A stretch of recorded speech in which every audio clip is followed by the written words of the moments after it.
Today's event has evinced a huge interest, as evidenced through Twitter and Facebook.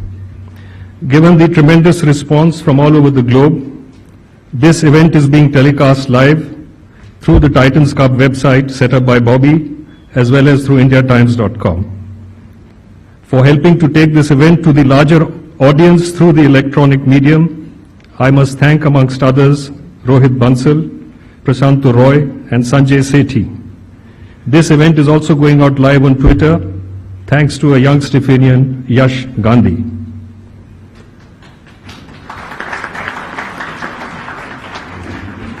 A special heartfelt thanks to our corporate sponsors, Discovery Channel and Aircel, as also Hotel Moria, who have spared no effort in supporting the event. It was decided at the outset that the topic for this annual debate should be apolitical, but having national relevance. The theme of this year's debate: this House believes that democratic politics is impacting brand India, is, I believe, most relevant and appropriate. We have a distinguished panel of judges consisting of Mr. Fali Nariman, Mrs. Meera Shankar, and Mr. John Elliott. And on behalf of the organizing committee, I thank them for their presence here this evening.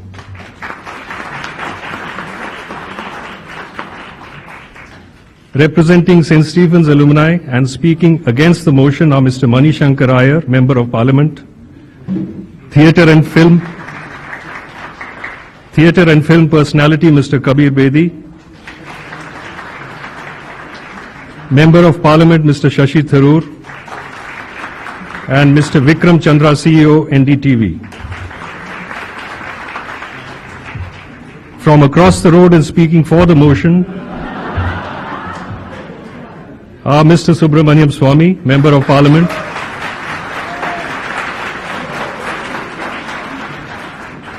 Ambassador Hardeep Singh Puri, who has come specially for this event, Corporate Personality Mr. Deepak Verma, and Eminent Civil Servant Mrs. Tuk Tuk Ghosh Kumar.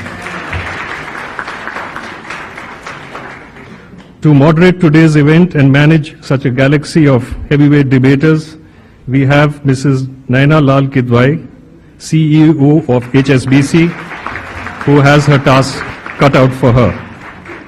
I now call upon her to take the stage and commence the proceedings.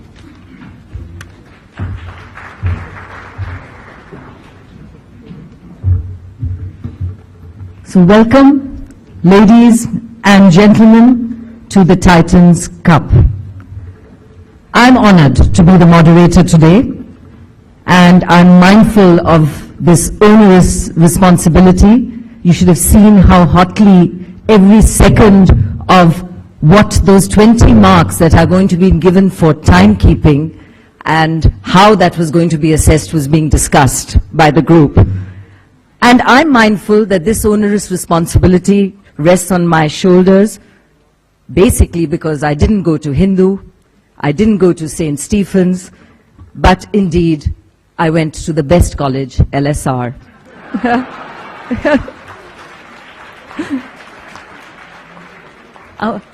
I understand that the rivalry in debating is part of folklore associated with S.N. Mukherjee, the legendary principal of St. Stephen's, who returned from Oxbridge, determined to kickstart a dialogue of similar stature right here in Delhi, and so began the first debate between St. Stephen's and Hindu.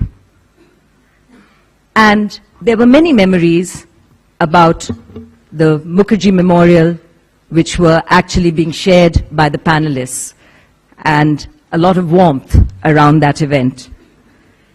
Now, Hindu and St. Stephen's encounters have taken place not only in debate, but also, possibly even more memorably, on the cricket field.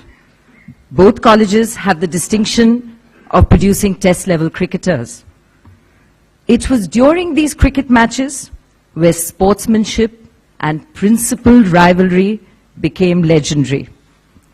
Legend has it that the great Mr. Bose, the driving force behind Delhi University cricket right from the 30s to the 60s, advised a fielder that if a batsman's stroke eluded him and the ball went past him, the tradition of cricket required him to say, "Well played, sir," or "Good stroke, sir." And this tradition of applauding went beyond the cricket field. I hope that this tradition will be evident today. I'm sure you all have noted that the Hindu team has a member of the fairer sex, so let me too say, "Well played, sir." However, let me assure you that this in no way biases my loyalties. But tonight, it is winners of yesteryears, the ones from Hindu and St. Stephen's, the Titans, we have here on my left and my right, and we are eager to hear today. You are all a little wiser, hopefully a little less boisterous, a little grayer, but willing as ever, I am sure, to vanquish the opponent, not with your swords, but with the power of your titanic ideas. So, as we launch into the deliberations of the day, it is my privilege to introduce the judges who scarcely need introduction, but I shall go through this formality. Meera Shankar served as India's ambassador to the United States of America and returned to India a few months ago. She was India's second female ambassador to the USA, Vijay Lakshmi Nehru Pandit being the first. She has played a key role in boosting Indo-US relations that culminated with the visit of President Barack Obama to India. Mr. Fali Nariman needs no introduction. However, a distinguished Indian constitutional jurist, dare I say the most distinguished Indian constitutional jurist, and senior advocate of the Supreme Court of India since '71. He was president of the Bar Association of India since '91 and now its president emeritus. He resigned as Additional Solicitor General of India on 27 June 1975 as a protest against the internal emergency. Mr. Nariman is an internationally recognized authority on international arbitration. He is one of India's most distinguished constitutional lawyers and has argued several leading cases. He has been awarded the Padma Bhushan way back in '91, the Padma Vibhushan in 2007, and the International Peter Gruber Prize for Justice in 2002. He was nominated member of the Rajya Sabha, the upper house of Parliament of India, for a full term of 6 years, 1999 to 2005. And the third judge, Mr. John Elliott, reputed British journalist in Asia, based in Asia since 1983, author and respected commentator in many magazines. His Riding the Elephant blog began on Fortune magazine's website in April 2007, and he then took it over himself in August 2008. Ideally, he'd like to write his articles and blogs sitting in the Himalayan foothills, but there's too much to be seen and talked about in Delhi and elsewhere for that to be possible. So we are fortunate to have him here with us today. So, here we go. Democratic politics is impacting brand India. The toss has been won by Hindu College.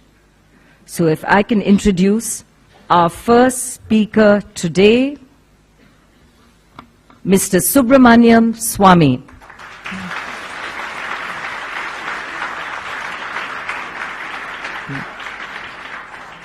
Now, Mr. Swamy is an Indian politician, academic, economist, presently the president of the Janata Party of India.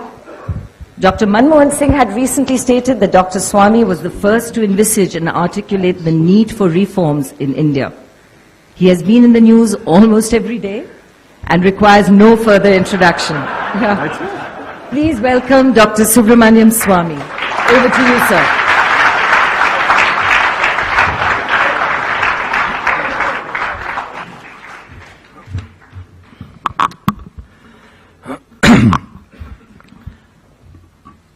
Madam Moderator, ladies and gentlemen, Brand India is what makes India attractive as a foreign investment destination. It is also what demonstrates India's ability. We have therefore, because of Brand India, inflow of foreign direct investments and other investments, and outflow of where we have performed, such as software. The bottom line is that India attracts foreigners to invest in India because they can make more profit here, largely because of our skilled and unskilled labor, which is not only good but the cheapest in the world. While they are able to bring their capital at very low interest rates which obtain in their countries. It is therefore quite clear that when Brand India attracts foreigners to India, there is a lack of a level playing field, and it is the duty of democratic politics to ensure that we are not exploited in this branding that takes place. It is the duty of ensuring level playing field that the democratic politics plays. Thus, democratic politics correctly prevented FDI in retail because Walmart, obtaining capital at 2 to 4% interest rate in their country, in the United States, wanted to enter retail market with no new know-how, and therefore it led to unfair competition because Indian traders had to obtain capital at 12 to 18%. Moreover, foreign countries of the West particularly do not allow free access to our labor, which is not only skilled but the cheapest, and also to agricultural exports, for which we have been fighting in the Doha rounds. This is also Brand India, our capacity to export our labor. We have today what is called as the demographic dividend, which 30 years ago we called as the population problem. Today, democratic politics is working for a quid pro quo. Hence, the democratic politics must impact Brand India, must ensure that the contours of Brand India are such that we ensure that the competition that takes place as a consequence is on a level playing field. We have advantage in labor, and those who want to come to this country have an advantage in capital. And the competition should be fair. And it is this, therefore, why we think that democratic politics must impact Brand India. And it is this, for this reason, that some of the decisions which are taken through democratic politics may not be acceptable to the ideologically committed, but certainly something which in the national interest has to be done. So therefore, I support the motion that democratic politics impacts Brand India. Thank you.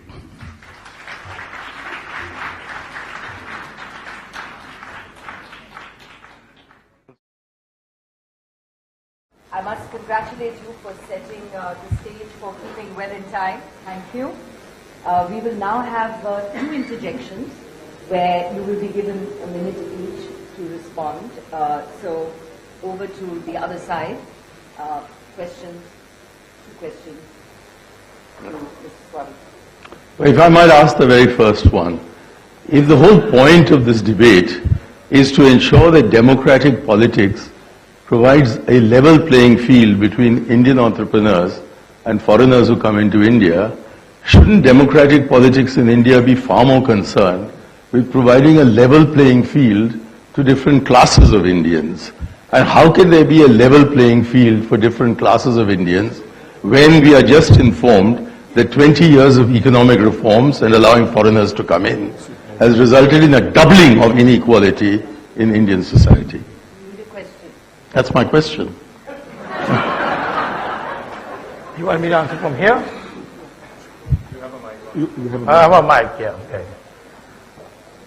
Well, first of all, the question of what's happening within the country is something which only marginally or indirectly affects branding of India. The branding of India takes place when we demonstrate to the world why we are an attractive destination. And if we feel that those in power are not protecting the national interests of the country or the level playing field, it is only through democratic politics that has to be done. I can understand the questioner's problem because he's associated with the emergency and he's associated with all that politics, where democratic politics has been looked down upon, and now Facebook and Twitters are also in a lot of trouble, and consequently criticism, exposure, transparency is something a bit alien to them. The question therefore is, what is the responsibility of democratic politics? It is to ensure that there is fair play and level playing field.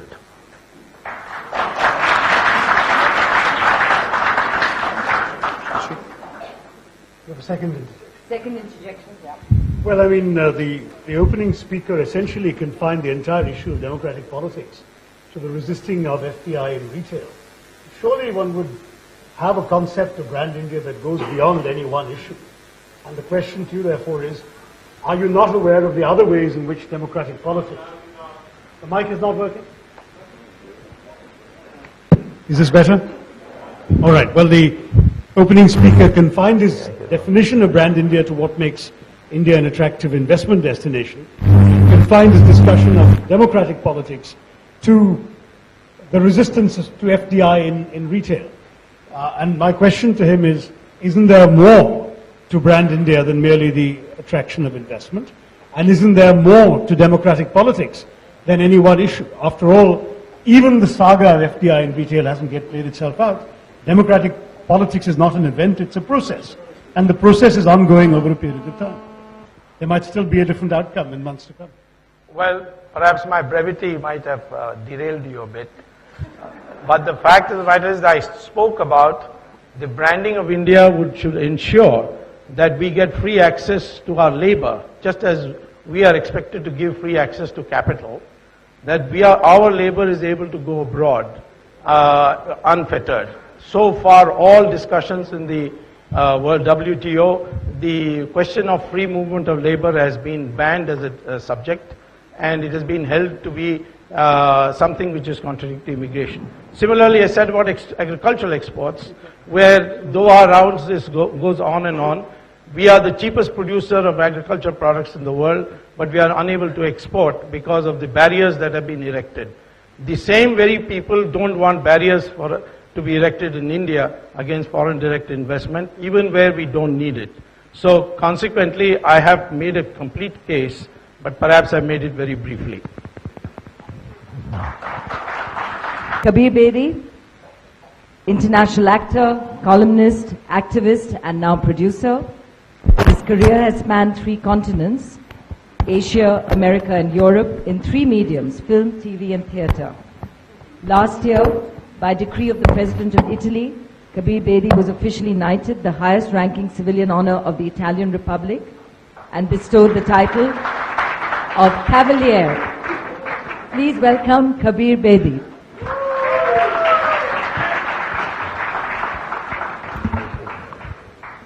Honorable judges, Madam Moderator, distinguished guests, I listened with some amusement and amazement at the first speaker because I failed to see what case he made. It completely eluded me as I sat there waiting for something to pounce on. Let's be clear what this debate is about. This debate is about brand India, not just India, brand India, about democratic politics and brand India. Before I became an actor, I spent 5 years in advertising, and I learned that every product is branded in a unique way to make it appealing for potential customers. Now, who is the customer of brand India? Quite simply, anyone across the world, any entity that we wish to attract to India or towards India for the economic benefit of India. And what is brand India. My friend and fellow Stephanian Amitabh Kant, who was one of the driving forces behind the Incredible India campaign, wrote a book on branding India. And according to him, brand India is a global set of perceptions and associations that now surround the country. Now there's two aspects to this. There's the soft branding and the hard branding. The soft branding is the kind of branding we want to do for tourists and people in general around the world, impressing them with our monuments, our landscapes, our culture, our history, our yoga, our spirituality, and of course, Bollywood films, which amuse and entertain hundreds and thousands of, if not hundreds of millions of people across the world, many of whom are not Indian. Let me tell you, having lived abroad for 20 years, that half of brand India is not impacted by domestic politics in any way whatsoever. So half the battle is won right there. The other half of brand India is the hard-nosed brand India, where we want to attract business to India, businessmen to India, to profit from our huge markets. And therefore, brand India was very brilliantly branded as the fastest growing free market democracy in the world. Now that's a claim that no country, developing or developed, can make even today. That's what makes the appeal of brand India unique. Let me give you a striking example. In 2007, Arun Sareen, the CEO of Vodafone worldwide, made an $11 billion investment in India, in Indian telecom. Lest my opponents think that he's having second thoughts, in July July this year, he invested another 5.5 billion to buy out SR's 33% stake remaining stake in Vodafone India, making him the biggest investor in India. It's important to remember that most of our investors come from democratic countries, and they fully understand the pulls and pressures of domestic politics. In America, President Obama almost had to default on federal payments because of domestic politics. In Europe, Greece, Portugal, Ireland are facing sovereign defaults because of the excesses of spending of domestic politics. So, investors that are looking at India are not concerned by our domestic politics. Their politics are not much better. So what's the real attraction of brand India? Well, they're looking at a market of 1.2 billion people. They're looking at India's managerial talent, its excellence in technology, the success of our industrialists, many of whom are counted among the multinationals of the world, and they're looking at our still impressive growth rate of 7%. That's the enduring strength and appeal of brand India that is not affected by the domestic politics of this country. Therefore, I respectfully submit that on the radar of the world, who are our customers, brand India is not affected by domestic politics. Thank you very much.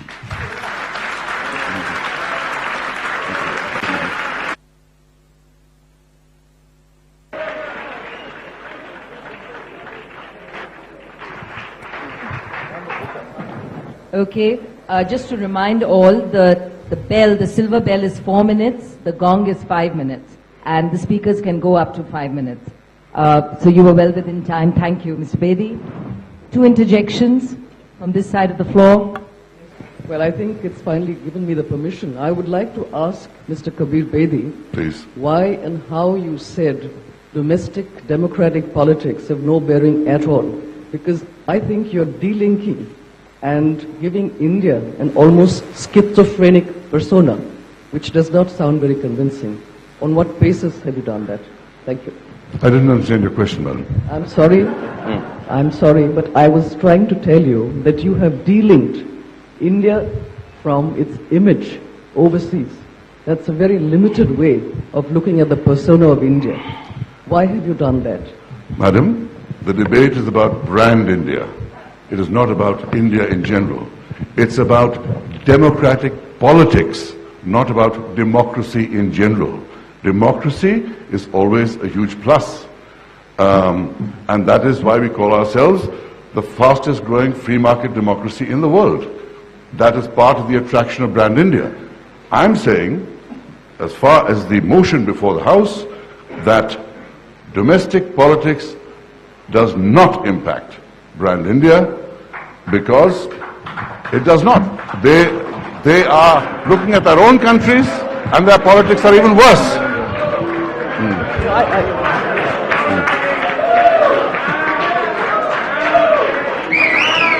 I'm sorry, that didn't sound convincing at all. Thank you. Mr. Baby, there was a point in your speech when you talked about someone investing in India but understanding that it's a problem, domestic politics don't always let you do what you want. And then you went on to say that domestic politics does not affect Brand India. Were you speaking for the motion or against the motion?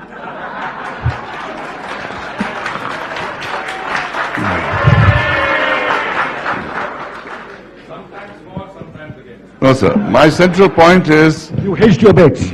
No, sir. No, sir. I very clearly say that domestic politics is not a factor when investors are investing in India. That din and noise may be in India's parliament, maybe on India's streets, but when they see the benefits of India, they are not concerned with it. These are people that invest even in China because it gives them profit, because it's a fast-growing economy.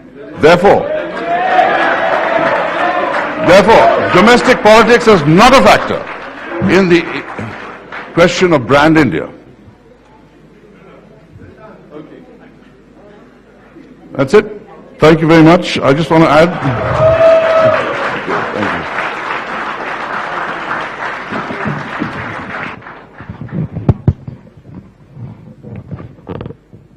Thank you. Okay, so we move on back to the Hindu team. So speaker number 2, Deepak Verma. Deepak is chairman. Well, do give him a hand. Yes.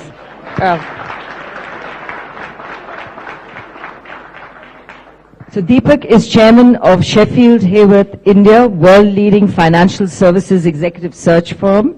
Earlier a corporate executive, he held the positions of managing director at Aviva Life Insurance, business director, Global Consumer Bank, Citibank, and executive vice president, Gillette India and South Asia.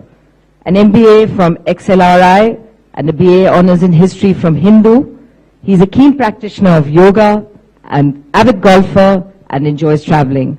He has won the Mukherjee Memorial and Andrew Memorial in the same year while at Hindu. Madam Chairman, members of the House, let me make it clear that my speech is not a referendum on whether democracy works or doesn't work. I intend to establish that over 60 years of operating as a functioning democracy, India has successfully established a brand that is consistent, a brand that is distinct, and most important, a brand that is positive. 50 years ago, 30 years ago, we were seen as a country that was fascinating. Maharajas, tigers, grinding poverty, but there was no clear image. I believe we now are well positioned. Brand India, as I see it, is built on an architecture which involves 3 pillars. The pillars, Madam Chairman, are strong economic power. The second pillar is strong soft power. And the third pillar, Madam, is strong tolerance power. Tolerance power, for want of a better word, reflects the ability of India to manage its infinite plurality and diversity. Let me now talk about each one of these. In 1991, the economic managers of our system set us on a path of free enterprise. Liberalization, privatization, globalization. They set us on this path, our politicians. Today, we are one of the largest economies in the world. We are poised in 25 years to become the 3rd largest. In 40 years, we will vie for being the world's largest economy. Our businesses go overseas. They acquire businesses. They acquire icons of British industry. We are world leaders in information technology.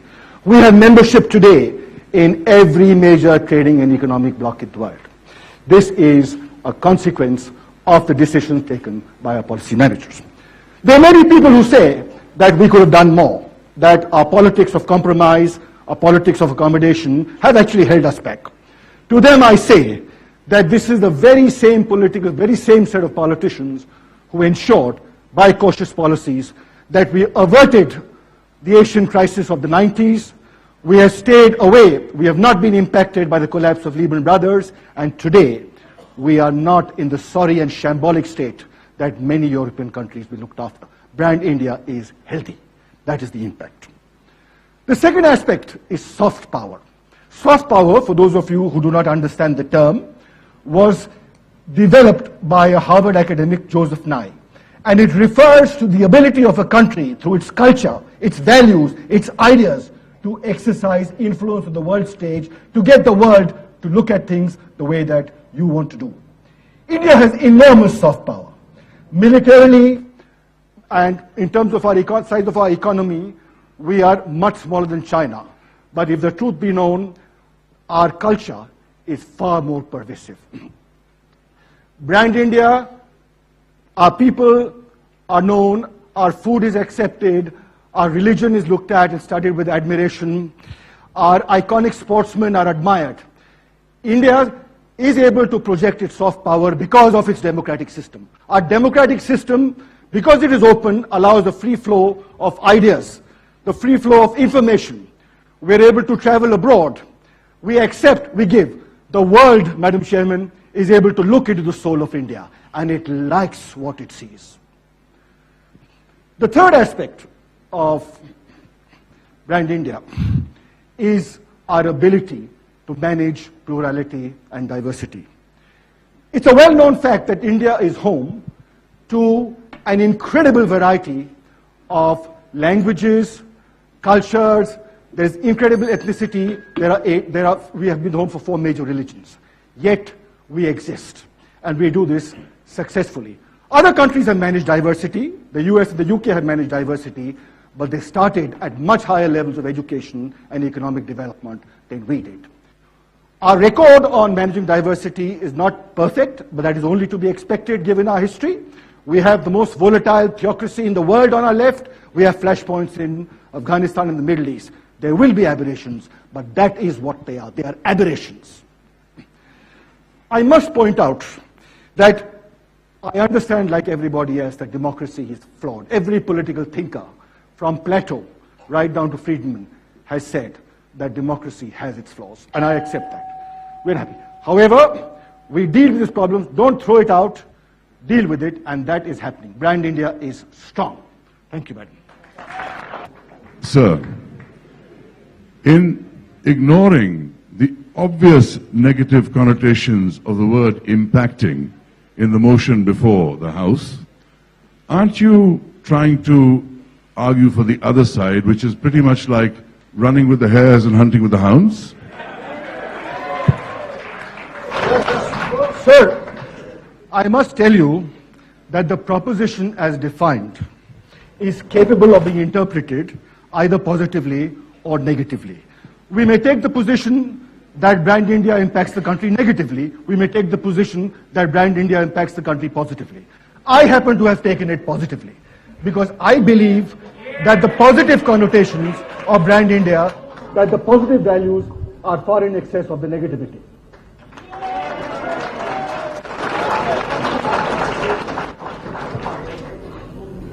When you say, when Kabir says running with the hares and running with the hounds, what he means is running with the Hinduites and sticking with the Stephanians. You don't know your own mind. You say that it could be a negative, it could be positive, and whichever side it is, I'm on. That's why it's because of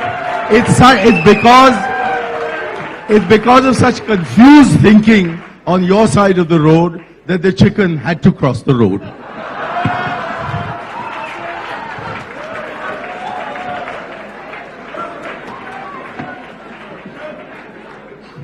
Sir, I am deeply grateful that you know my mind better than I know my mind. It is an occupational hazard which I believe exists in dealing with eminent people like yourself, and that is clearly happening. I must emphasize again that I do not think you have appreciated that this proposition is capable of being looked at as a duality. And it is my option, and I reiterate that, as to which way I prefer to look at it. Thank you. So now, over to St. Stephen's, speaker number 2, Vikram Chandra. So, Vikram, give me 2 minutes to introduce you. Is the CEO of NDTV Group, has 19 years of experience in television journalism and known for The Big Fight, which has been one of India's top-rated current affairs shows for more than a decade. He has been one of the pioneers in special programming for the public interest. Vikram has been named the global leader for tomorrow and then a young global leader by the World Economic Forum in Davos. Vikram, over to you. Madam Moderator, ladies and gentlemen, Mr. Verma has taken recourse to a lot of semantics. He's chosen to interpret the motion in a particular manner. There could be a positive impact, there could be a negative impact. You've chosen to take refuge in semantics, so let me start by also talking the language of semantics, if you must. For democratic politics to have an impact on brand India, there must be a brand India to start with. There must be a very clear, well-defined brand India. What is a brand? A brand is the defining image of a product, carefully marketed and packaged. What is the defining image of India? For some people, sure, the defining image of India is an economic superpower to be India shining. For others, the defining image is poverty, is Slumdog Millionaire. For some people, the defining image of India is spirituality, is religion. For others, it is chaos and corruption. For the Australians, the defining image of India may well be Sachin Tendulkar scoring his 100th century in a couple of days' time. India, ladies and gentlemen, is not a product to be marketed. India is not a bar of... India is not a tube of toothpaste. India is not a packet of chips.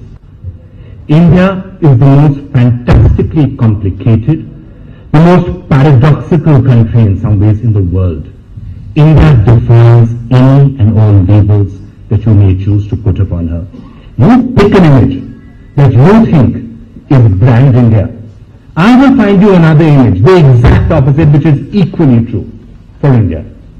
So if we must talk semantics, then let me tell you that democratic politics or anything else cannot have an impact on brand India, because there is no such thing as a single brand India. So semantics aside, what are we really here to talk about? We are really here to talk about what most of us understand this notion to be, which is the concept that in some way democratic politics, the way it is being practiced in India, is hurting the image of India, is hurting brand India. And I have to say that when we are talking about brand India in this particular manner, and the way you have defined it, brand India, it is a very narrow, shining India, Davos World Economic Forum type concept of India as an investment destination, something which is used to get foreign investment in and something used to get foreign tourists in. Fine, let's take that narrow definition, if you like, of brand India, and I'll show you that even then the notion must fall. Because in that case, that particular Davos image of brand India, as Kabir said, was built on the concept of the fastest growing free market democracy in the world. Democracy. It was used to paint the image of 1 billion people living together, working together, struggling together, somehow developing their country together, but doing so in conditions of freedom, doing so in conditions of liberty. That is what set India apart from China. That's what that campaign was designed to do. And that's why in the snows of Davos, on the buses of Davos, at the airport of Zurich, that was the slogan that was painted, the fastest growing free market democracy in the world. We are not China. The second thing that I do want to refer to in talking about this is that democratic politics at the end of the day is just a mechanism. And I know we all get very frustrated with it. We get frustrated at the pace of change. We get frustrated at what happens. But at the end of the day, All that democratic politics is a mechanism by which you can choose your leaders. It says the leaders will be chosen by the people, not at the barrel of a gun, not by murdering their predecessors in a coup. The people will choose their leaders. And whatever those leaders may end up being at the end of the day, some of them are good, some of them are bad, some of them could be efficient, some of them could be inefficient or corrupt. But at the end of the day, as a mechanism for choosing leaders, democracy is still the best single form. What others would you have us do? Dictatorship? North Korea, anybody? Libya? Would you like a theocracy like Saudi Arabia or Iran? Ruled by the Magsaysay Award winners, as some in the Lokpal movement might want? At the end of the day, there is a very clear lesson that has come down from history. That's a lesson of India, and it's a lesson of history. Democracy is still the best form of choosing your leaders. And that is the reason why dictatorships may come, dictatorships may flourish briefly. You may have a Nazi Germany and you may have a China, but at the end of the day, it is the democracies that will thrive. It is the democracies that will endure. So finally, to my friends from the Hindu College, you have very clearly chosen the wrong side of this argument, which is fine. That was a mistake. And you have, of course, long been on the wrong side of the road. And we do understand your pain. We sympathize. We generally do sympathize. But now you are seeking to be on the wrong side of history. And that's unforgivable. Thank you. Hello. Sir, I noticed that you started off by saying there is no such thing as Brand India. I am deeply distressed that you have trashed the great work that's been done by your colleague, Mr. Amitabh Kant, who has spent so many years projecting Brand India, but it just suggests that, as we always know, there's never any consensus amongst yourselves. You then went on to talk about a brand artificially created to market at Davos. Are you suggesting that Brand India has no integrity? I don't recall actually using those words ever. All that I said is there is no one Brand India. The Brand India that you're talking about, that Amitabh Kant has very successfully built, the Brand India that Nandan Nilekani worked on, the Brand India that was revealed to the world in Davos 2006, the Brand India that has been used to get investments in or used to get foreign tourists in, is one particular form of Brand India. There are other Brand Indias. There is a spiritual Brand India, there's a religious Brand India, there's a Brand India that Arundhati Roy may believe in, which is that of a fascist police state. There are many Brand Indias. You're choosing is one of them.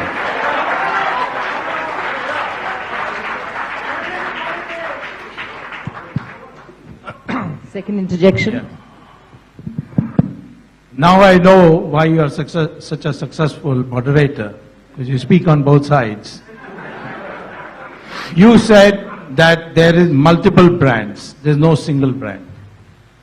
The only thing that you didn't answer is, after praising the fact that India has been a democracy, whether this democratic politics has had impact on the multiple brands, if not on the single brand. Please answer that question. Well, actually, as a matter of fact, it depends on which of the Brand Indias you're looking at. Democratic politics, as Kabir said, may have absolutely no impact on some of the brands that we are talking about. If you go to somebody in the interiors of Africa and their only association with India is an Amitabh Bachchan film, frankly, they probably don't even know whether India is a democracy or not a democracy. So the Brand India that person is associating with India, democratic politics has got no reference to. There may be a particular Brand India that you're talking about which democratic politics affects, but the others. Let's not restrict ourselves to only one label and one image of India. We're a very complicated country. We're a very diverse country. Let's not have labels on ourselves. Thank you.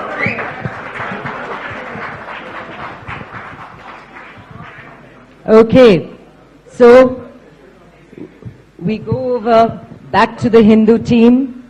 Speaker number 3, Hardeep Singh Puri.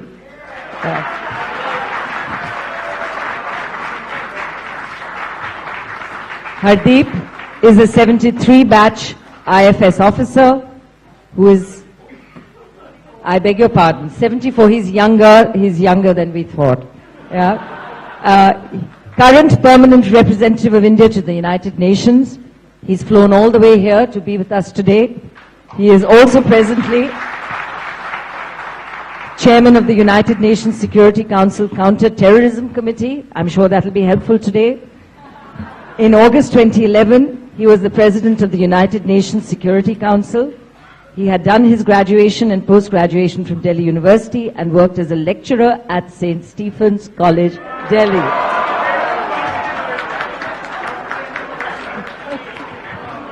Madam Chairperson, democratic politics is how our government, parliament, the opposition parties and the public at large engage in the task of policy making, debate and its implementation. Brand India is a composite concept with a complex matrix which covers our ancient civilization, our culture, Bollywood in all its glory, our information and technology and R&D industries which make Indians look smarter than they actually are, iconic figures like Gandhi, but all these attributes individually and collectively do not critically define Brand India. What defines Brand India is the fact that India is the world's largest functioning democracy. And without that critical definition, you will get a concept of Brand India which is either half-cocked or intellectually difficult to justify. And I want to thank the two speakers speaking for the motion for having, in fact, helped us out from the other side of the floor. Madam Chairperson, democratic politics is Brand India. It is democratic politics which provides the space and gives the voice to reconciling the differences between us, regional, linguistic, social and cultural. It is democratic politics which ensures that human rights and fundamental freedoms can be ensured. Now, democratic politics, given as it is, the way we function, cannot be interpreted selectively to say that the democracy is good, but the politicians who are squabbling are no good. Democratic politics impacts on Brand India both positively and negatively. It impacts positively when the world sees us as the world's largest democracy with a fiercely independent judiciary, with the rule of law, respect for intellectual property rights. But when major economic policy decisions are delayed, when those decisions are either reversed and there is a paralysis of decision making, yes, Brand India does take a hit. Therefore, Brand India is impacted negatively by democratic politics. So you cannot selectively interpret democratic politics and Brand India to say that there is no impact. To do so would be to prepare a construct which is intellectually flawed. Let me now come to the issue of public debate and non-violent protest. These are central to India. But we are not the only ones fretting about it. The United States, which is a $15 trillion economy, also a large industrial democracy, they're worried about the gridlock in the US Congress, the Occupy Wall Street protests. When a protest movement against corruption takes place, and let me remind you, corruption is not specific to any country, to any sub-region or region, the government of the day takes a little bit of a brand beating. But at the end of the day, when we are able to correct that through a process of self-cleansing, then Brand India improves. In other words, let's not be defensive about any of these protest movements. They are integral to the way we conduct business. And somebody talked about China and democracy. The fundamental difference between Brand India and Brand China is we are an open, functioning democracy. China may grow a few percentage points faster, as a visiting former head of state tried to suggest here, speaking for a rival newspaper's so-called summit meeting, that if only India were a little less of a democracy, we could grow a few inches faster. First of all, there is no way in which we can shut off the tap and shut off a few parts of democracy. We tried it once and it didn't work.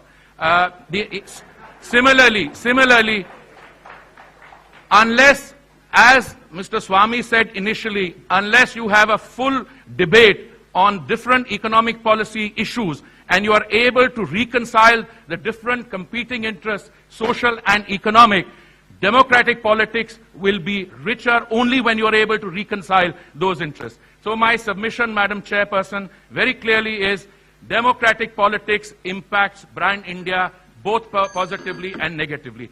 Even if you choose to select a narrower definition of brand India by defining it as brand equity, and that was the intellectual absurdity which was being committed by some of our colleagues.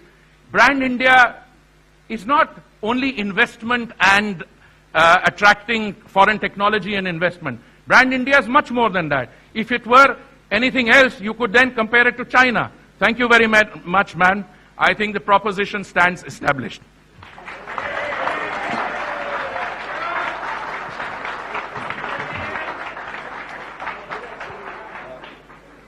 Is it working? Is it working well? Hello. Would the Honorable Speaker kindly clarify whether it was because he studied at Hindu and taught at St. Stephen's that he's straddling both sides of the fence?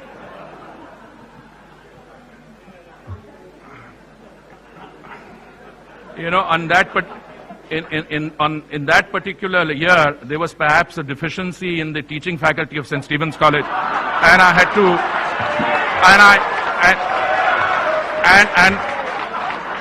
and I had to most reluctant, and I had to most reluctantly give up an offer of a lecturership in Hindu college, which I would have infinitely preferred.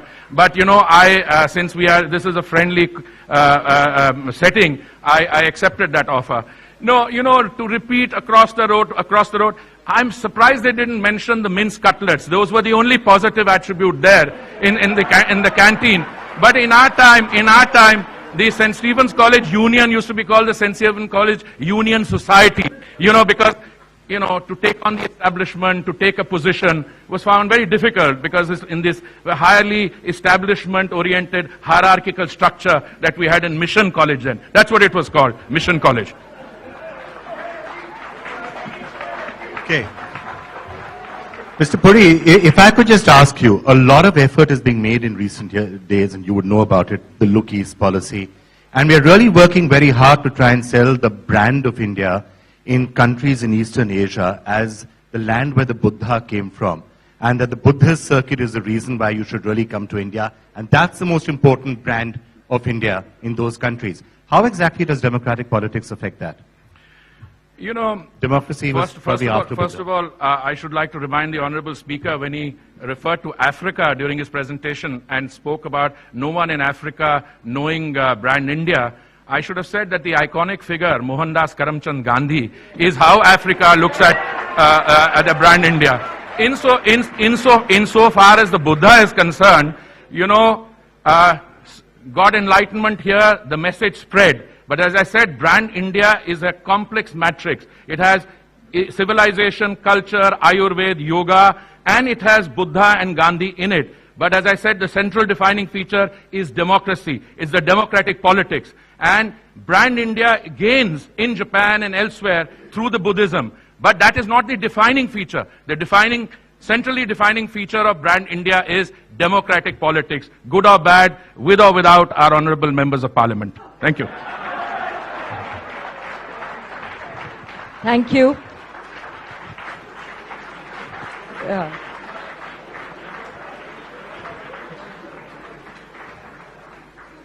Okay. So now we go to speaker number 3 from St. Stephen's, Shashi Tharoor. Now, Shashi is an author, United Nations peacekeeper, refugee worker, human rights activist, a former Minister of State for External Affairs, and now an elected member of the Indian Parliament from Thiruvananthapuram constituency in Kerala. He is an award-winning author of 12 books, including the great Indian novel. In college, he founded the Quiz Club, revived the Woodhouse Society, and was elected president of the Union. Thank you. Madam Chairman, distinguished judges, members of the House. Being the 6th speaker after this very rich and lively debate, Makes me feel rather like Elizabeth Taylor's sixth husband. I kind of know what's expected of me, but I'm not sure how to do it very differently. But I'll try.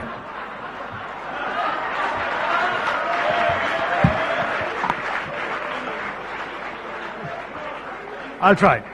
I mean, I must say that hearing people like Deepak Verma and Hardeep Puri essentially say this motion can be both positive and negative reminded me of a line I once heard at Delhi University. We're trying here to be logical, not tautological. So, but very simply, to reduce the debate to its essentials. What is a brand? It's obviously, as the marketing people tell us, a symbol that embodies all the key information about a product or a service. So when a brand is mentioned, it carries with it a whole series of associations in people's minds and expectations of how the brand will perform. But ultimately, the only real guarantee of a brand's worth is the actual performance of the product or the service that it stands for. If the brand delivers what it promises, it becomes a great asset in itself. So what's Brand India? We've heard lots of definitions of it.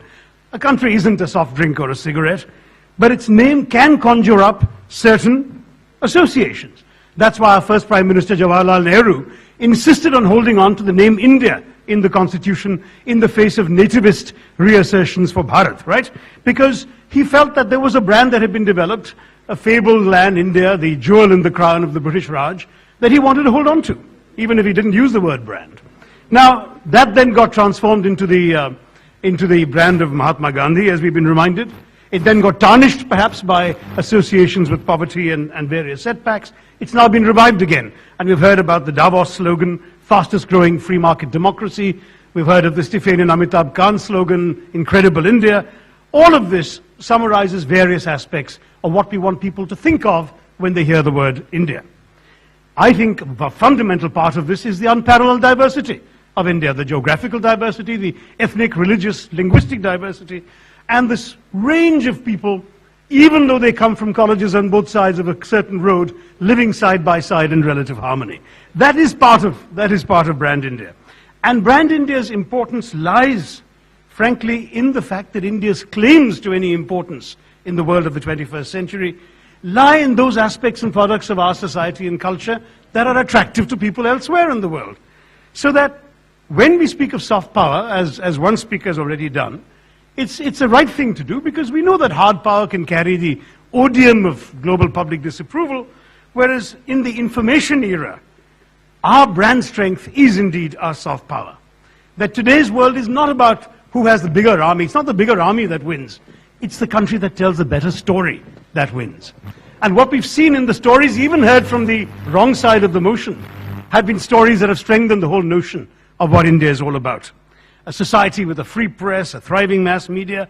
India can tell stories about itself that, frankly, attract just as we're being ourselves. And democratic politics is a fundamental part of that story. Even Anna Hazare, though he wasn't mentioned by name, this non-violent protest that was alluded to is part of the story of democratic politics in India and part of India being the land where public opinion is expressed in all sorts of ways and heeded in our system. See, Brand India is created partly by the government and partly despite the government, partly by deliberate action, partly by accident. So it's not just what we can consciously portray that's Brand India.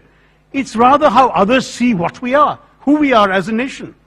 In fact, democratic politics is integral to that. I was traveling in the Arab world in 2004 when our then general election results gave us a party winning the election, headed by a woman of Catholic background and Italian descent, who then made way for a Sikh gentleman to be sworn in by a Muslim president in a country 81% Hindu. And the astonishment and admiration of the Arabs I spoke to demonstrated to me that democratic politics is so fundamentally a part of Brand India that we can't speak of it impacting it as if it's an external or extraneous element.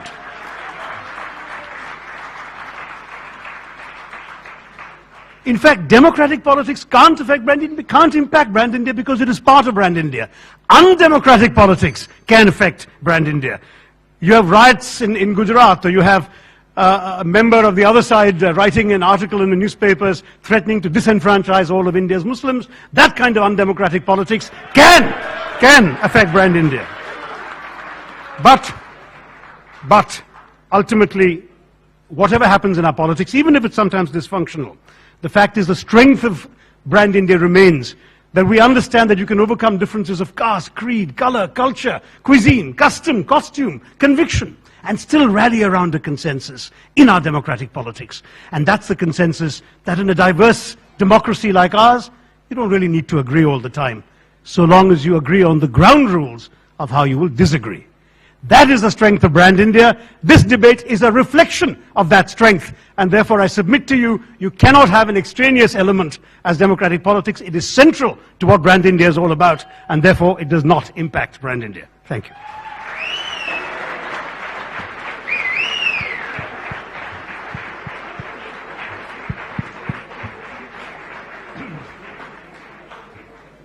You seem to be more familiar with the UN Charter than the Indian Constitution. Because the Indian Constitution, the first line says, India, that is Bharat. So both are there. So don't say that Jawaharlal Nehru adopted India and rejected Bharat. I didn't say that. You said that because... I said he held on to the term India. Secondly, I don't know whether you have the permission to state the religion of your leader, because I know one ambassador who's present here who got into a lot of trouble for stating the religion. All right, first on the question. Now I come to my question. All right. This is only to point out that Stephanians are generally split personality. They do not know whether they belong to this country or still part of the British Empire. Now, question is, you spoke eloquently about the branding of India, but you did not explain whether democratic politics impacts or doesn't impact. Could you tell us in one word, yes or no? The interjection was a rather lengthy one. Points. First, as far as the question of what Nehruji wanted, the proposal in the Constituent Assembly was just to call India Bharat. He insisted that it should be India that is Bharat because he wanted to hold on to the brand of India. So both terms are used in the Constitution, and I'm indeed familiar with the Constituent Assembly debates from which this emerged. On the question of anyone's religion, I didn't speak of anyone's religion, I said of a Catholic background and Italian descent. A person's background, I don't think, can be contested. Third, on your specific, your final query, which was yes or no to, whether yes. My entire point is that you cannot have a part of something impacting the whole. It's like saying that your hand impacts your body. It's a part of your body. Democratic politics is a part of Brand India. It cannot impact Brand India any more than your hand can impact your face. So perhaps that wouldn't be such a bad idea.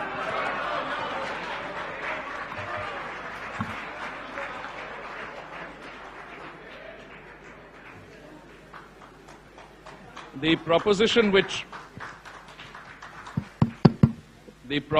before this House is, this House believes democratic politics impacts Brand India. Do you think that by making out a case that Brand India impacts democratic politics, you can get out of the issue of establishing, again, a question, yes or no?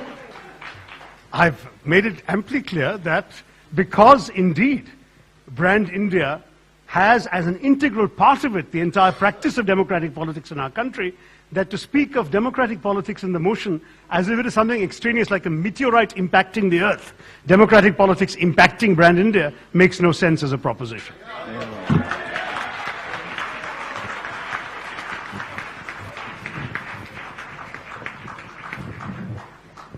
I see we are well into this, and now into our fourth speaker.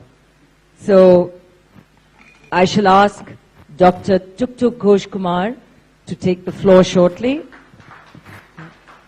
She needs a bigger hand than that.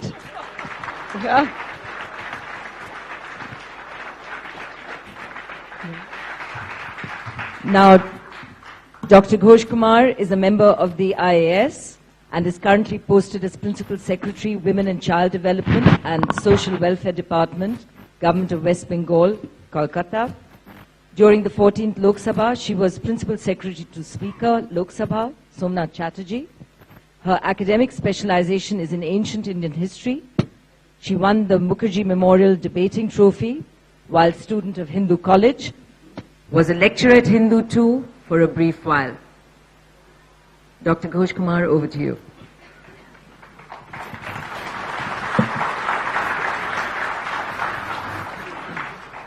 Thank you, Madam Moderator. Good evening, Namaskar, ladies and gentlemen.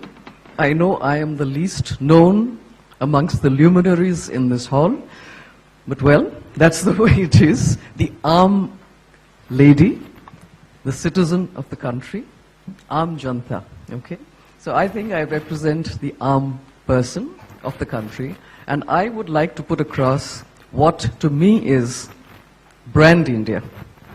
It's not what is seen outside the borders of this country. It's not about export, import, investment. It is not. It is what India is all about, what the citizen views as India. We've spent a lot of time trying to understand what is brand India. Some say it could be this, some say it could be something else. I would say the answer lies in the constitution of our country, where we, the people, have given unto ourselves a secular, socialist democracy which ensures justice, economic, political, liberty, equality, and fraternity.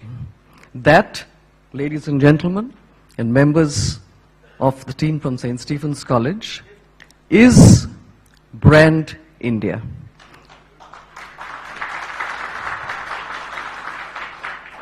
And it's quite sad that we are spending so much of time and energy trying to zero in on that very basic point which affects the daily lives of our citizens, billion plus.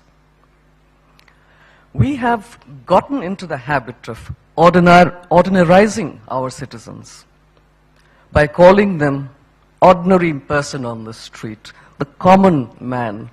And the politicians feel very virtuous when they think they spare a thought for the Aam Aadmi, for those who are distressed, for those who are deprived, for those who are shoshit. And when they think of bills like food security, right to education, right to information, they think they are doing a great job. But do they not realize that all these are already part of brand India, enshrined, encrypted in the Constitution of India, which we, the sovereign people, have given to ourselves? We are having this great agitation, Team Anna insisting CBI ho, CBI na ho, todi jaye, nahi todi jaye, corruption end ho ya na ho. That's not it.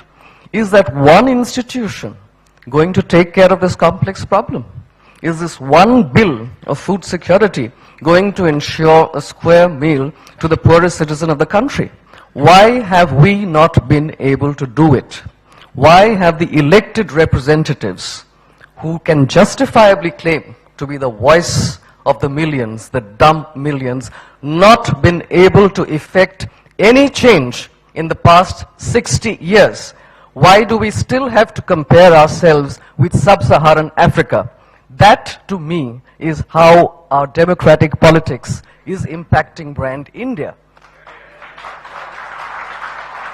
Somewhere down the road, ladies and gentlemen, we have failed ourselves. And that is how brand India is getting impacted by the functioning of democratic politics, Indian style. Desi style of democratic politics is impacting brand India. We should have been number one on the world stage today. Everybody said we are the largest functioning, vibrant democracy in the whole world. But does anybody hold us up and say you are the best? You are the model for the entire world as how a democracy should be run? No. It is not quoted as the best example of a functioning, vibrant democracy. We still quote good old Westminster model. We still quote American system. But where is our performance? Why are we still underperforming? Why are we letting ourselves down? That is what not only the elected netas and what is the female equivalent? Anyway, I'm sorry, Netri, yes, have to answer for. But it is our collective failure, and we have to again rededicate ourselves to the Constitution, to the ideals enshrined in the Constitution. Only then will brand India be a success as it is meant to be and improve the lives of its citizens in a very, very real sense of the word. Thank you very much.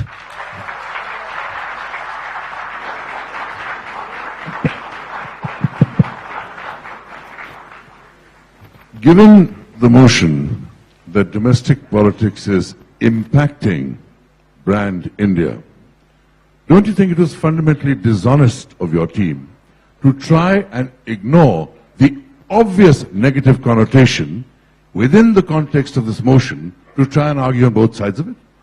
I'm sorry, Mr. Bedi, I'm not here to answer for others. If you have any question directed to what I said, I would like to answer that.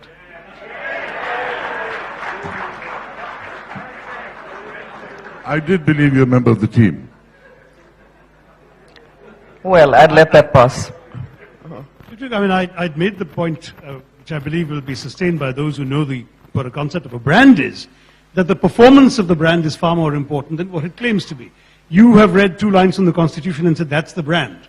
But the brand is actually how the Constitution works in practice. And it seems to me that you've missed that. You've essentially made the point, this is what our Constitution says, we failed to live up to it because of our democratic politics. But that is precisely what the brand is.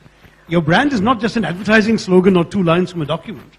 It is how it functions, how it performs, what people expect from it. The question is, how do you reconcile that? Mr. Tharoor, I am very disappointed to hear you say that I have read 2 lines of the Constitution.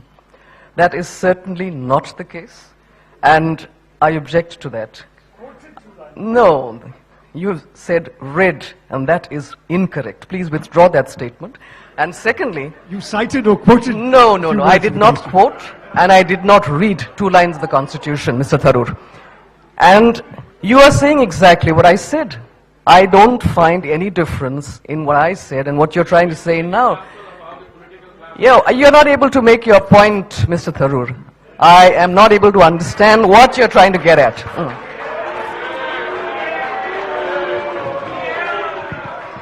Okay. I think I'll pass at this point because as... Shashi, that's it. Oh, that was it? Kabir counted? Kabir asked and was answered, and you've asked. So, okay. So now it's speaker number 4 over at Stephens. No guessing who we're waiting for here. Mr. Mani Shankar Iyer. Yeah.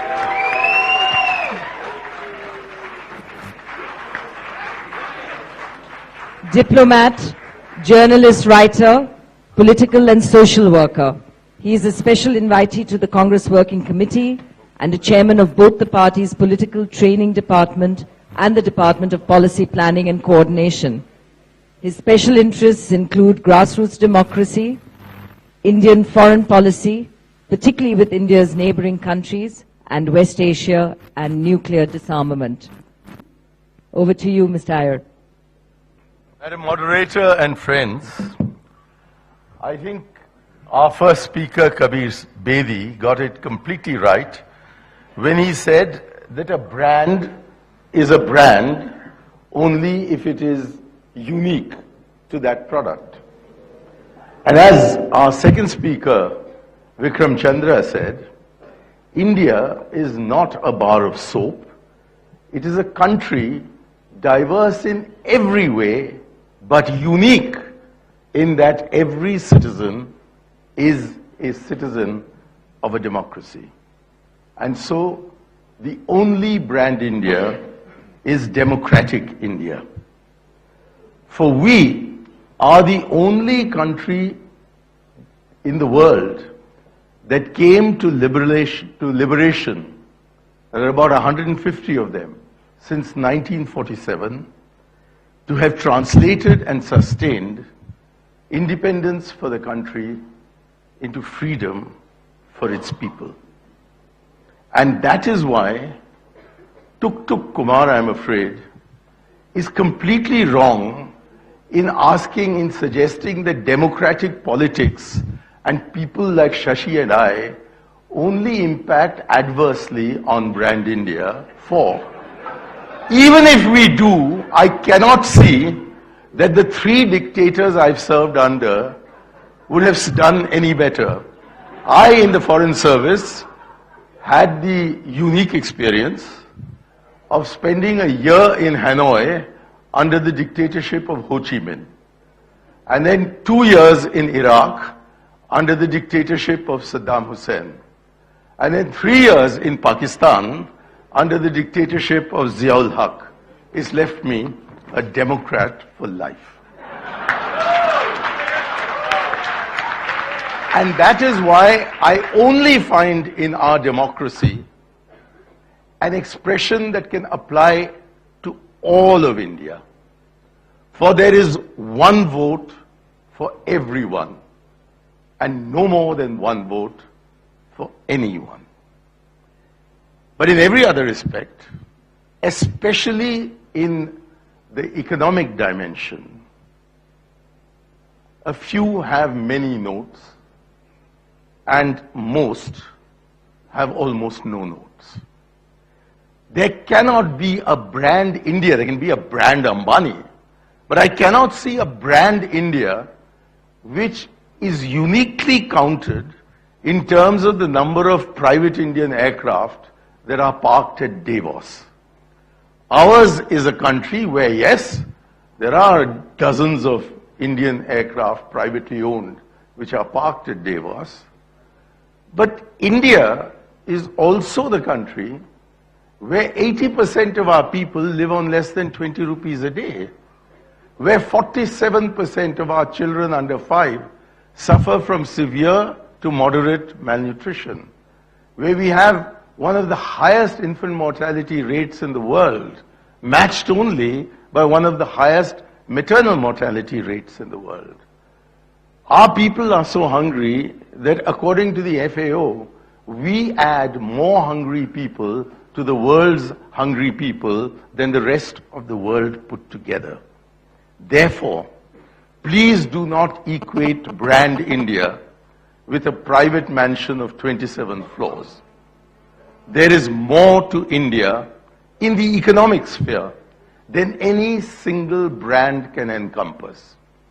And merely because there are some foreigners who like to pretend that we are a prosperous country because there is a sliver of prosperous Indians whose market they have wished to come to exploit, it is to fall into the trap of believing that the brand India touted at Davos is truly brand India. There can be no one economic brand, but there can be one national brand. And that national brand is democratic India. So we are now faced with a proposition that democratic India is impacting on brand India. I find the proposition to be meaningless or absurd. I can only think of its making any meaning across the road, where they don't give much. The proposition is meaningless because how can we debate an issue on which you say it doesn't matter whether it impacts positively or impacts negatively, it impacts and therefore I won. Now either that's a trite remark or it's a meaningless remark. And if it is trite, it's as trite as saying, I am from Hindu because I am from Hindu, and you are from St. Stephen's because you are from St. Stephen's. Now this is the kind of subject or interpretation which perhaps would pass muster in Hindu college, but I'm afraid it will not pass muster over mince cutlets in the St. Stephen's College Cafe. Therefore, I am against the motion.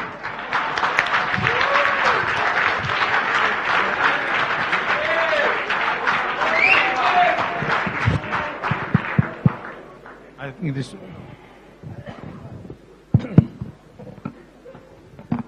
Well, I would like to ask you a delicate question. Does corruption impact on the brand India? And if so, how? Of course, corruption impacts on brand India, and it impacts negatively. Now, to ask this question, does corruption impact on India, and then say it could be done negatively, it could be done positively, is to demonstrate your origins in Hindu college. We have rendered the other side completely naked, because as a colonial couplet went, a funny little man is the Hindu, for clothes he makes his skin do. And so we've left them naked in their argument. We've won. Thank you very much. Mr. Iyer, you've already declared yourself a winner. You've declared us naked, but you've also said it's been very, very meaningless. So where does it get you? You said the whole exercise was really meaningless. So where does it get you? I haven't declared myself a winner today. I declared myself a winner when Hindu college wouldn't admit me, and I had to go across the road to Cincinnati.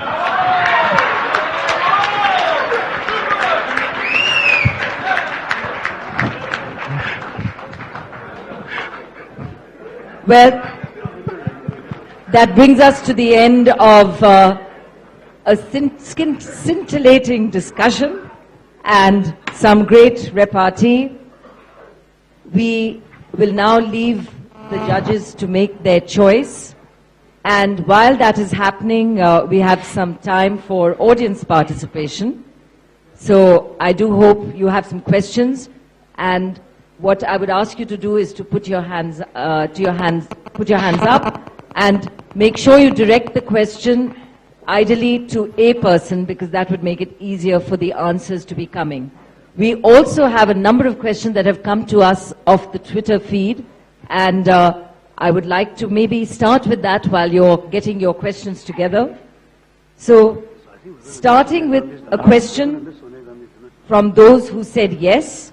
I'm sure she won't miss me.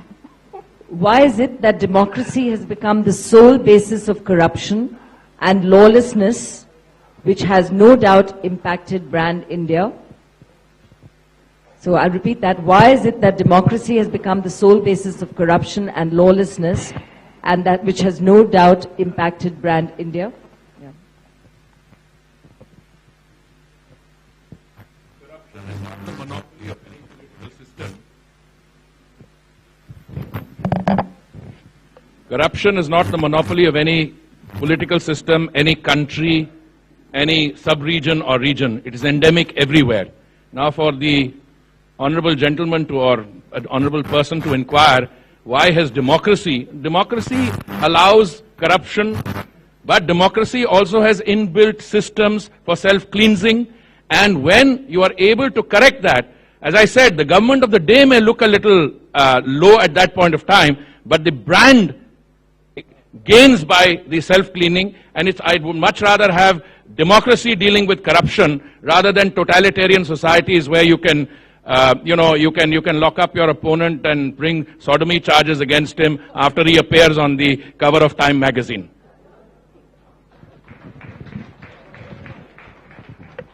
And a question for those who said no of Twitter. Why do we reduce our definition of brand India to economic boom? Is democracy itself not our great USP, thus our prime brand? But don't forget, some of these questions have come before they witnessed the debate. So if you want to reaffirm something. May I say that he's a Daniel come to judgment. He's absolutely right, and I suspect that he's from St. Stephen's. That is more or less exactly what we spent our time saying, that there is more than one brand India. And as Shashi would add, that's sort of paraphrasing our... No, the question clearly must have come before they'd heard all our arguments, that in fact democracy is integral to the whole idea of brand India. So no point flogging that horse again.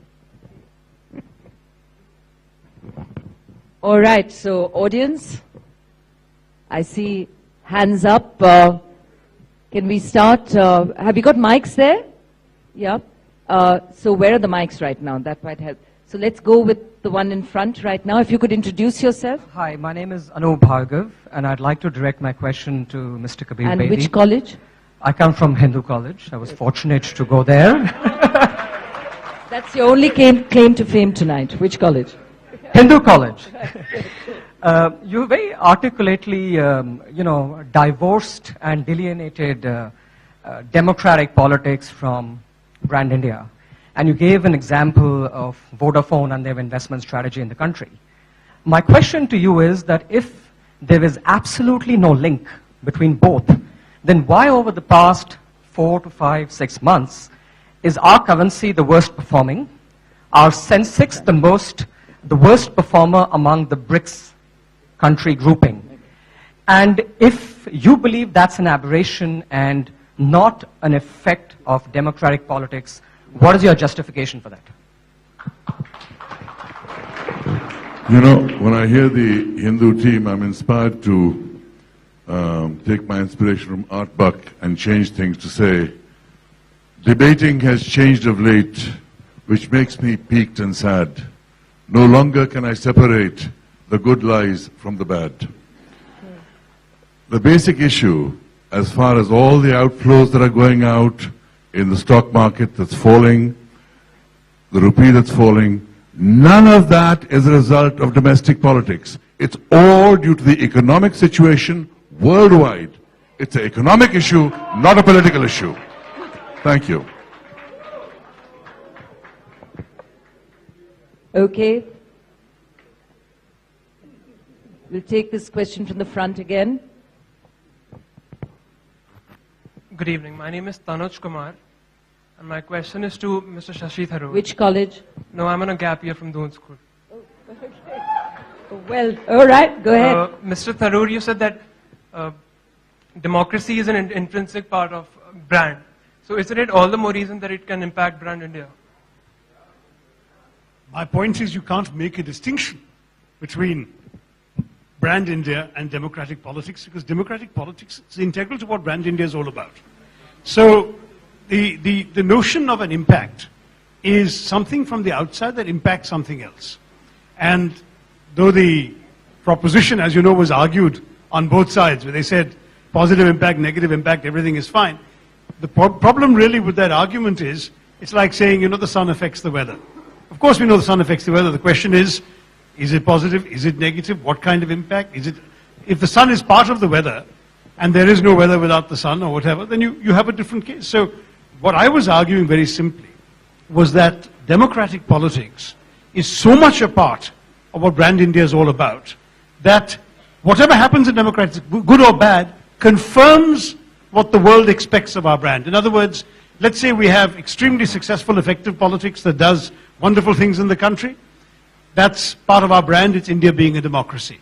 If our democratic politics turns dysfunctional, if we have people out in the streets trying to make laws in the Ram Leela Maidan, whatever, that too reaffirms the brand of India as a democracy. It shows another side of it. So my point is, it's very much part of what we're trying to say here. Thank you. Okay. If we can take a question right on the middle of the left there, just behind you. The mic, just move a little back, yeah. Yeah, you, the one closest to the mic, yeah. I'm currently studying at Hindu College, Devang Sibal. My question is directed to Mr. Chandra. I'm a huge fan, sir. You speak really well, and you did today too. So the first part of your speech focused on proving how there is no such thing as brand India. And if I'm correct, after the first interjection, which was directed to you, your answer was that there are multiple brand Indias and there is no one brand India. So sir, in a span of 5+ minutes, you switched from saying that there is no brand India to going to the point that there are multiple brand Indias. So how can you be contradicting yourself? The whole purpose of a debate is to have a clear stand. Well, you know, Frank, as Kabir said very clearly, you're right, you should have told that to your college, because they were contradicting each other all the way through the entire debate. No, what I actually said was that there is no such thing as one brand India. I said that right at the start as well. There is no such thing as a distinct, unique image of India that defines India. It doesn't exist. For different people in different parts of the world, depending on who they are, where they are, how they are, they will have a different defining image of India, which for them can become brand India. And the brand India that we've been really talking about here from the point of view of getting investment in or getting tourists in is only one possible definition of what a brand India can be. There was a question here. My name is Vikram Bari. I'm from Hindu College. My question is back to Mr. Vikram Chandra. You said at Davos we were doing this and there was brand India being promoted.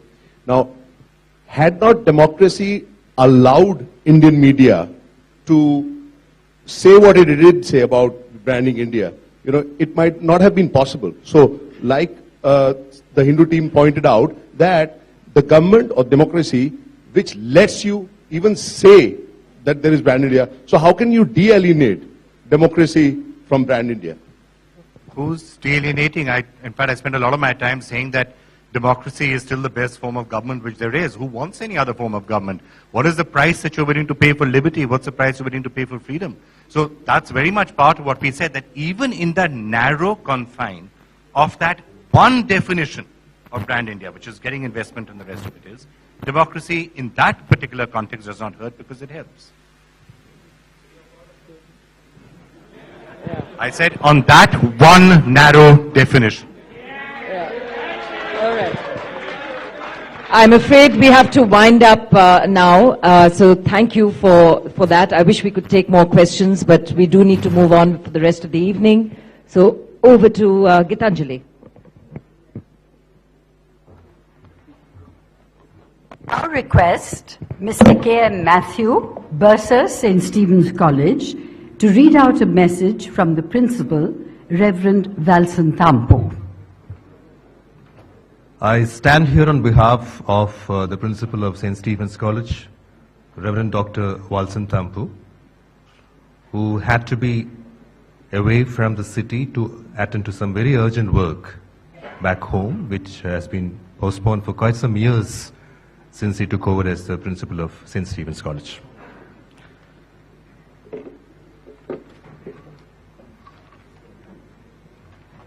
But I bring with me the message which he had prepared for this occasion, and let me read it out. Our two institutions share a history in which not long ago rivalry did not breed enmity. Competition was to us like iron sharpening iron. It brought out the best on both sides. So the Hindu-Stephens encounters of the 60s, 70s, 80s became a heady celebration. We threw our best at each other, and today we love each other because such a thing became possible at all. There never was, and alas, there never will be, anything like Stephen's Hindu rivalry in the annals of Delhi University. I'm happy to endorse the Titan Cup series offered by our two great institutions. St. Stephen's believes in debate. It is one of the most lively and vibrant strands in the variegated tapestry of our tradition. It's no accident that you can distinguish a Stephanian by the way he speaks. Style is the man, I say. Debate and humor have been traditionally the distinctive hallmarks of Lal Sitara.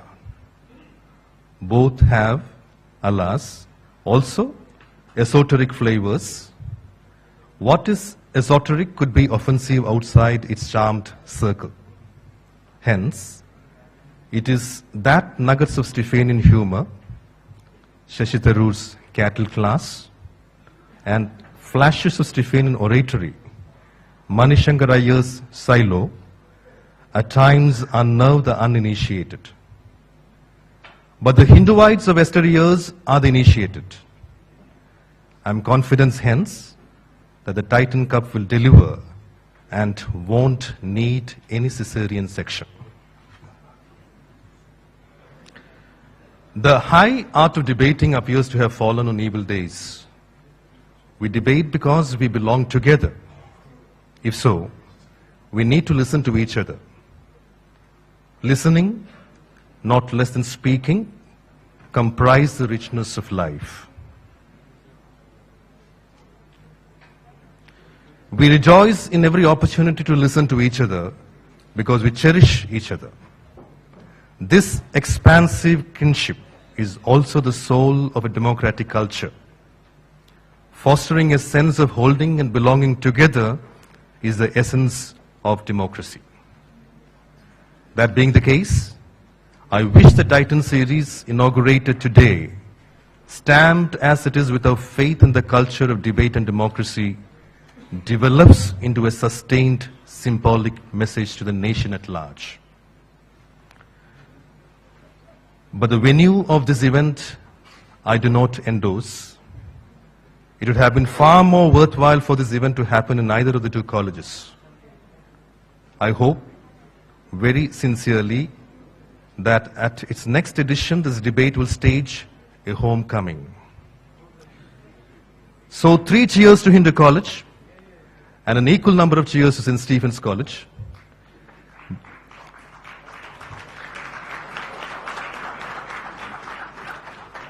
May the spirit of wholesome debate bring out two institutions closer together to the greater glory of God, which is the motto of St. Stephen's. Thank you.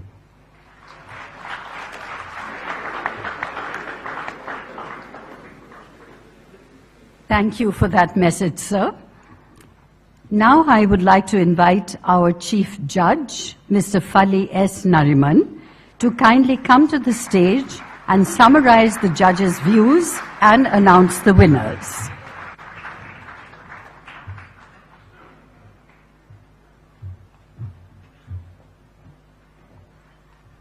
We must keep you in some suspense.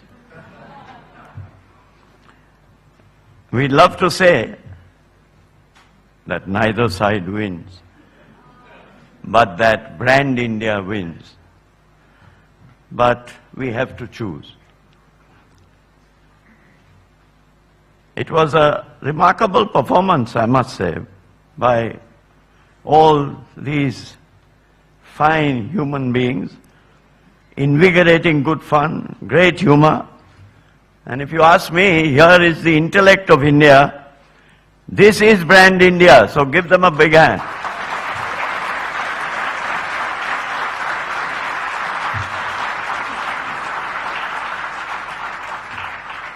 But seriously, 1 or 2 points.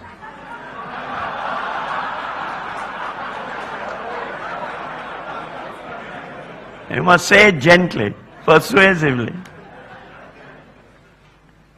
There was, in our unanimous view, too much time spent on brand and too little on democracy.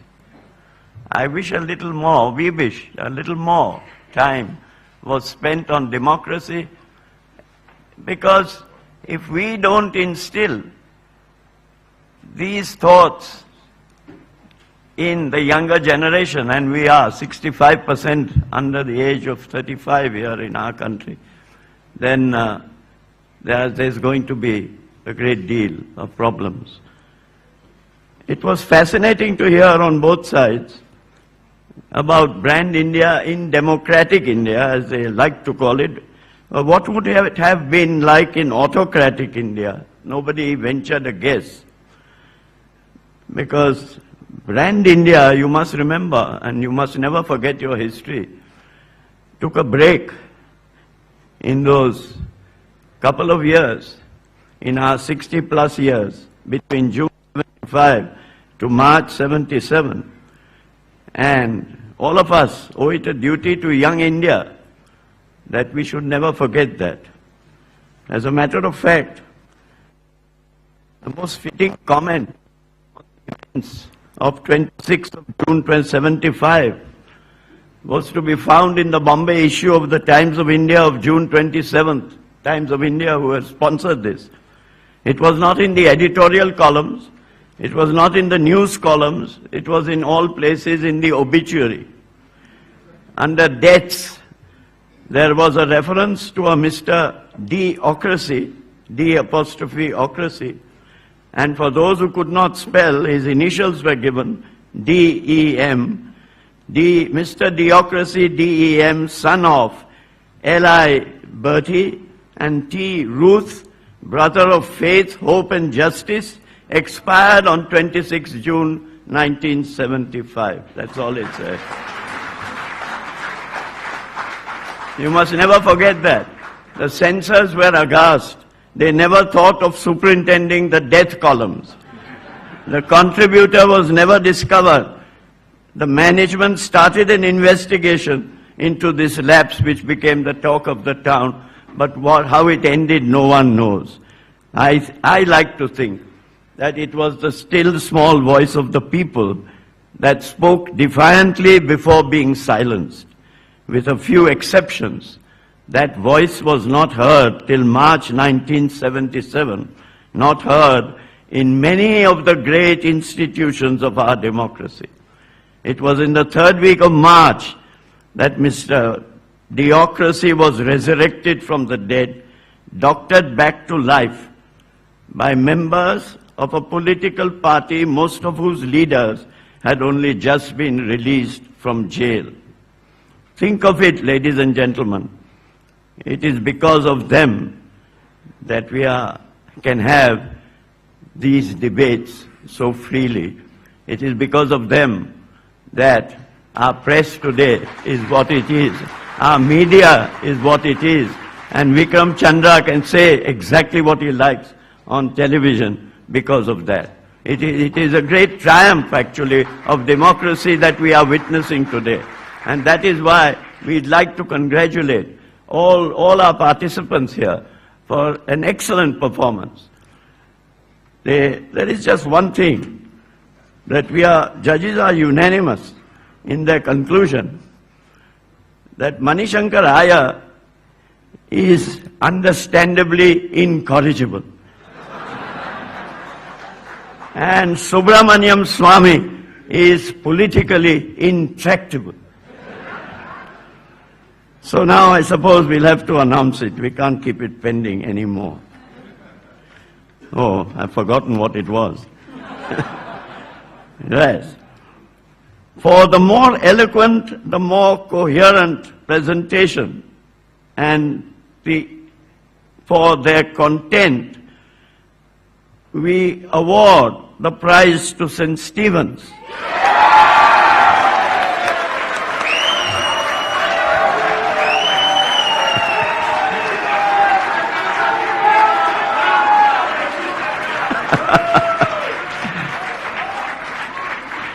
Now you know why when you fellows criticize what goes on in Parliament and then say it very solemnly that these fellows don't work, they only come and make a lot of noise.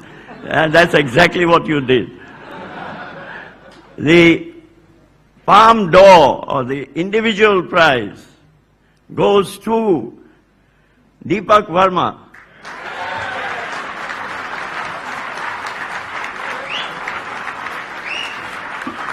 Thank you, ladies and gentlemen. Thank you, sir. I now request the organizers, Mr. Vijay Chibber, Mr. Amitabh Kant, and Mr. Bobby Keval Ramani, to come up on the dais and in turn to welcome Shri Lalit Bhasin, Chairman, Shri K.K. Mehra and Shri Sunil Dev, Co-Chairman of the Joint Events Committee, onto the stage as well. Can everybody manage to come here?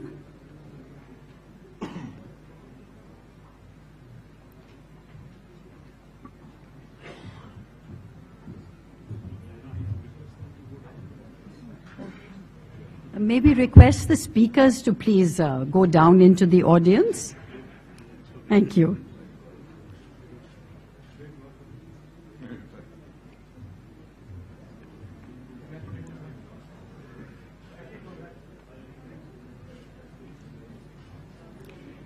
And if we are ready on the stage, I now have great pleasure in calling upon our chief guest, Mr. Salman Khurshid, Honorable Union Law Minister, accompanied by Mr. Ravi Dhariwal, CEO of the Times of India Group, to kindly come up onto the dais and give away the Titans Cup.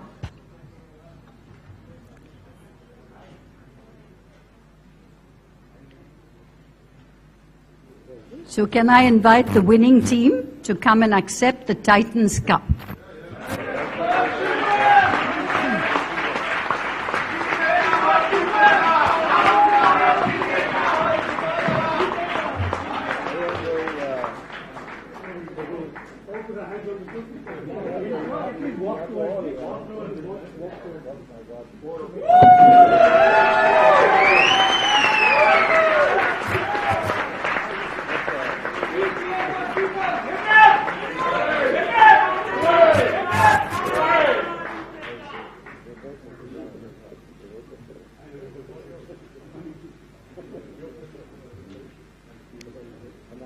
Thank you very much.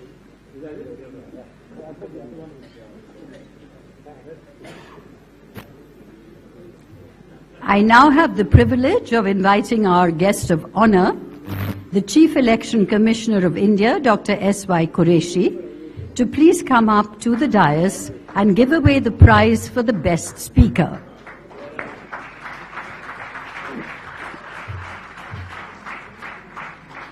Could Deepak please come onto the stage? Mr. Deepak Verma.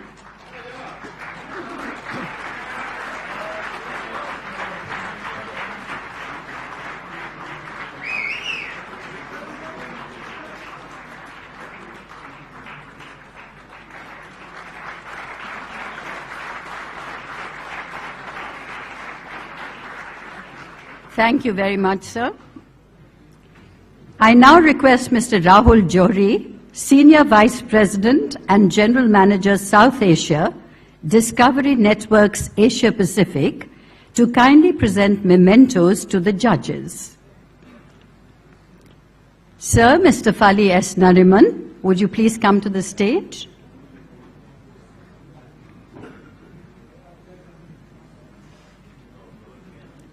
Okay.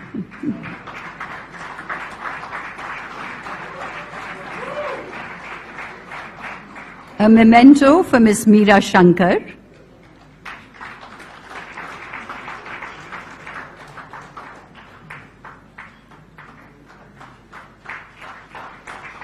And a memento for Mr. John Elliott.